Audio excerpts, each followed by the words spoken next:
Good morning, welcome back to the channel. The week before Christmas, we break up this week. We finished on Wednesday night, so yeah, we've got a good session.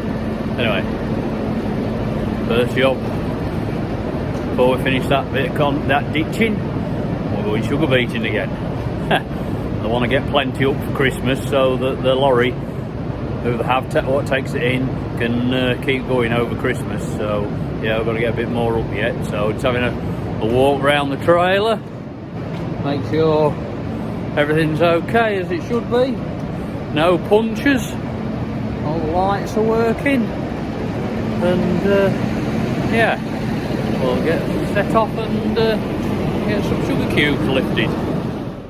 This is the view I've got this morning, looking out in the lights in the distance. That's Canoco oil refinery, and then pan round to the left. This is the field we're in. This is a field we abandoned last week or the other week because it was too wet, so we're back in here now with Paul and his Roper Panther. So yeah, you'll hear a bit more when it gets lighter. Well, we're loading over the side of the trailer again, obviously, but I mean over the hedge. We're stopping off the field. It is wet in the field. We'll see it better in daylight, but certainly going better than it was. It's on wold land, so yeah.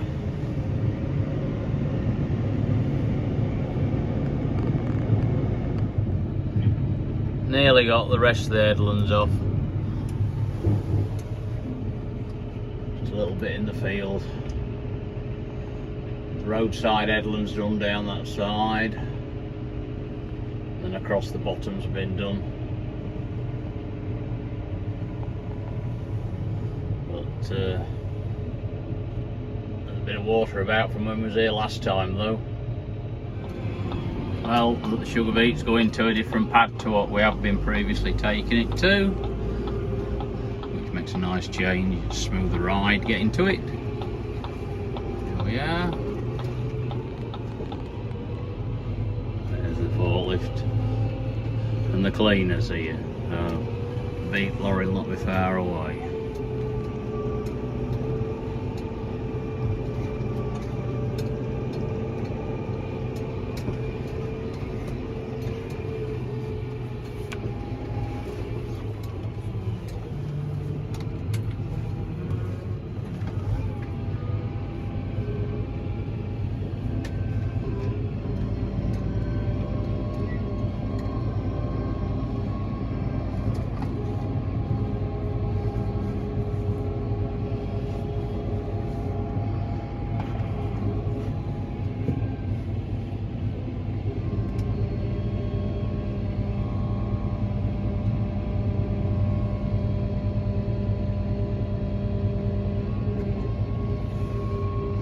Up she goes.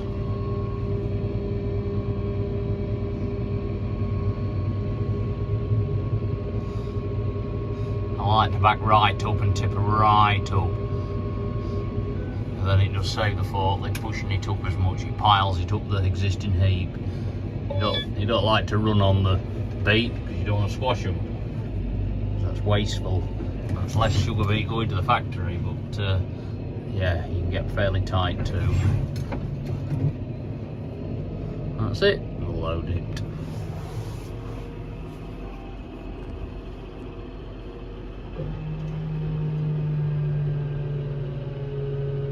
Better remember to shut the tailgate, else it'll take a lot of filling.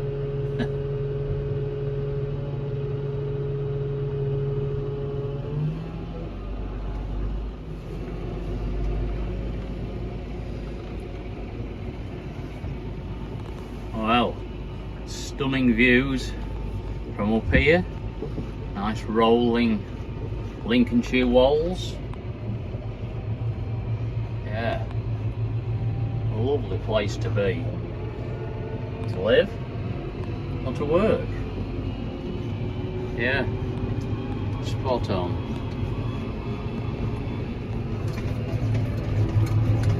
Beautiful farm this is. Really nice, set on the walls.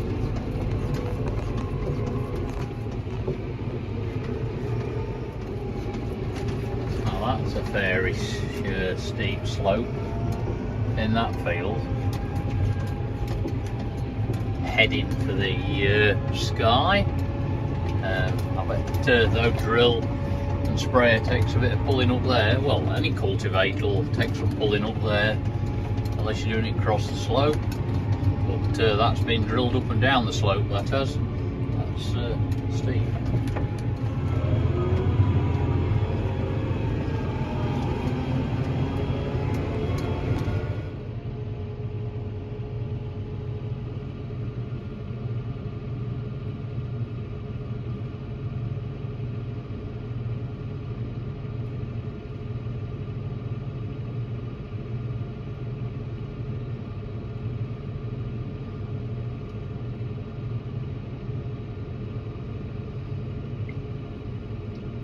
Yeah, with the wheels crabbing, so they're running a separate track to each other. It's good. It certainly spreads the weight. When it just gets to the end here, you watch how they line back up again. So when he turns, so they can steer properly. All done automatically. Here we go. Lifted up. There. The back ones have gone straight, and he's pivoting in the middle, and he's turning. Like it's got a tank full for me. I'll just show you this him setting in. I'm showing you the back wheels kick out, how it all works. He's steered in there. Right. He started lifting. Here he goes.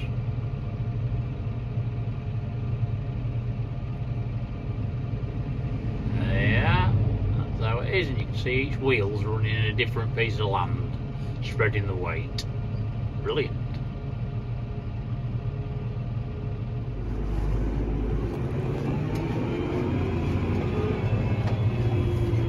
Yeah, that's a better view of that ploughed field.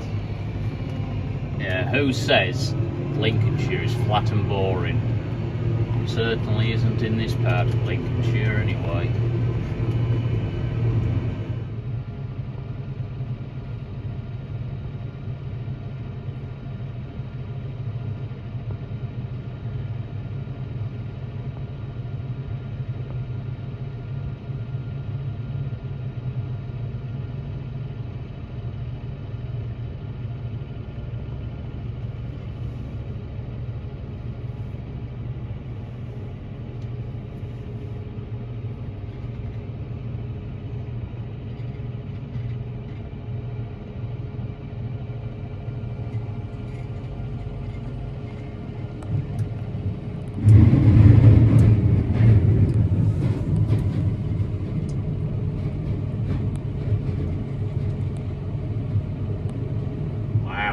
Look at that. A cracking sunset that is.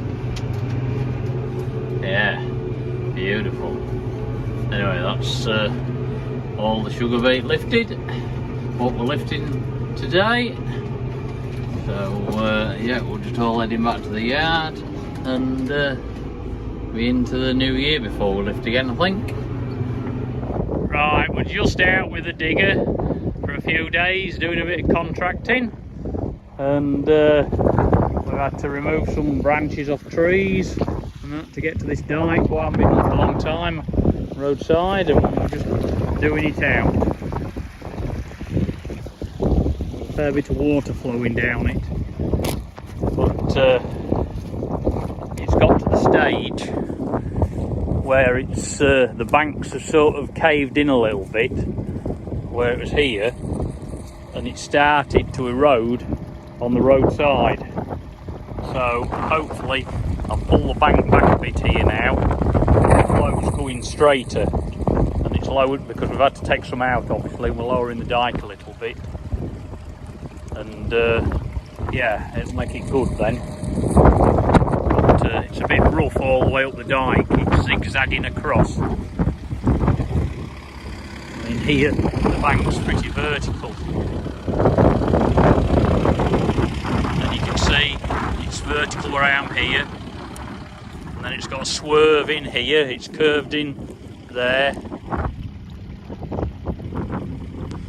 which is undercutting the other side of the bank.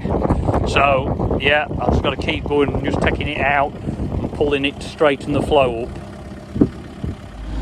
My lungs was now past its terminal curable. It's just an unbelievable story. Got one child, or does Susie have brothers and sisters? She does. I've got a 17-year-old daughter, 14-year-old son, a 3-year-old daughter, and Have you talked to them openly about this terrible prospect? yeah, my 2 older children are fully aware of the diagnosis. The prognosis is still unclear how much time we have left together. My 3-year-old daughter, it's obviously a more complicated one. She's aware mummy's got cancer. She's fully aware mummy goes to the hospital on a regular basis. And she used to ask quite often, is the hospital going to make mummy better? And because she never now received an answer, she stopped asking. But yeah, that's the most heartbreaking thing, because she knows, I suppose she realises that mummy is going to get better, because she's not thinking those answers, but she's not.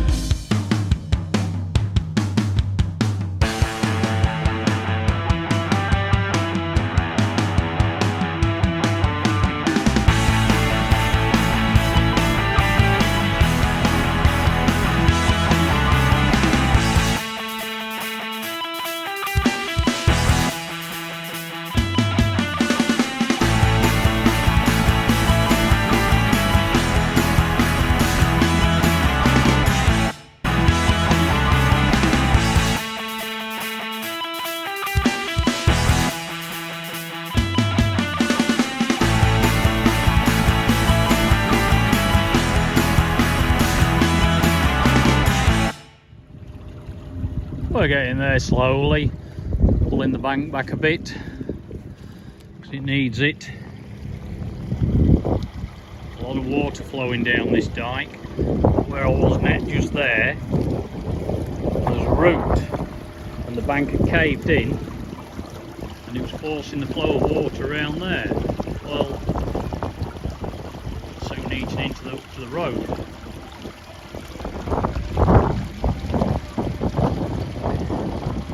Keep going. Well, we're gradually getting there. It's starting to, I'll say, a lot like Christmas then, but now we're improving it. We're getting towards the end anyway. I ain't got a lot further to go, but there's a lot of soil to come out a bit further up because the bank curves. Bank curves where I can wait. Hang on a minute.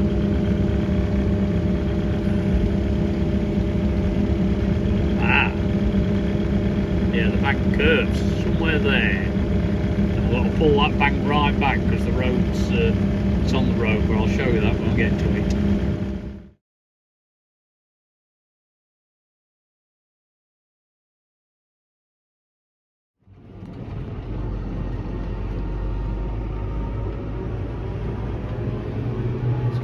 An insight into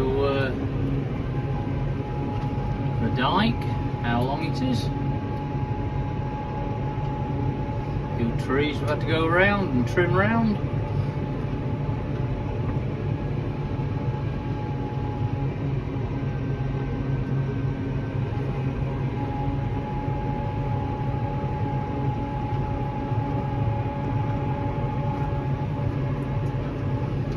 Bit of an old hedge here, I had to remove unfortunately, but it was only for about 20 metres. I want a full hedge, and yeah, this is where we've got to. Nearly there. Yeah, we've straightened the curve out there so the flow doesn't go quite so near the road, and this has only been done real rough. This bank needs pulling back on a lot lower angle. It doesn't slip in, but yeah, we're nearly there. Well, that's it. Job finished.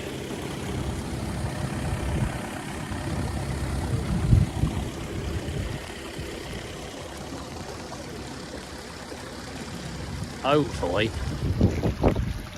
pull the bank back at a better angle here, but it's very wet underneath, as you can see. There's water weeping through, so that's just caved in. Well, it ain't caved in, it's just how it is. Every time I take a bit out, it's running in, so we'll leave that for now and see how it goes. But yeah, very pleased with that job.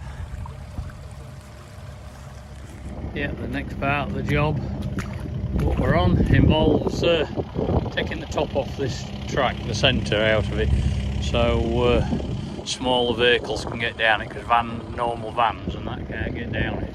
I'm waiting for a trailer at the minute, but, scraping it up off the top and levelling it out. And some of the stone what we kick off the middle, it'll just fill the potholes in. So yeah, look tidy when it's all finished. As you can see, there's some big stone underneath, but they just get grown up in the middle with grass and mud what's squashed onto it.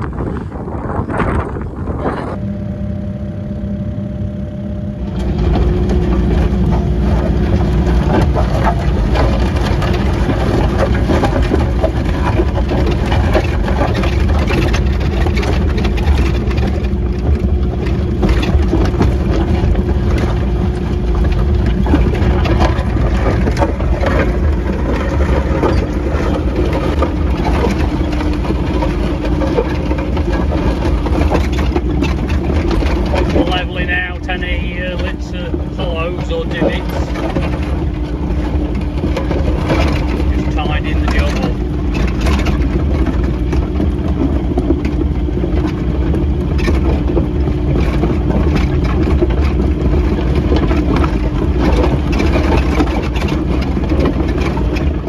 Well, that's it for this week's edition of Video Diary on the Farm. Yeah, nice varied week, sugar beet, contract work with a digger, and finishing for Christmas, which has got to be a plus point, because sooner this year's out the way the better. Let's hope next year's a better year. Anyway, I've got some video I took in the summer for the week after Christmas on that 185 we had on hire. A bit of a comparison with the 724 and a look round and see how it works and that. So yeah, there's that to see. And then I think the week after probably got some footage of ploughing from another job with 3 tractors in furrow with a total of let me think, 6, 12, 16 furrows going up and down and drilling, power hour and drilling. So yeah, something to look forward to, because I'm going to have a rest over Christmas, of course, nothing going on the farm. So yeah, so thank you very much for watching, and hope you have a good Christmas, and catch you again next time, hopefully in 2024 when the sun's shining.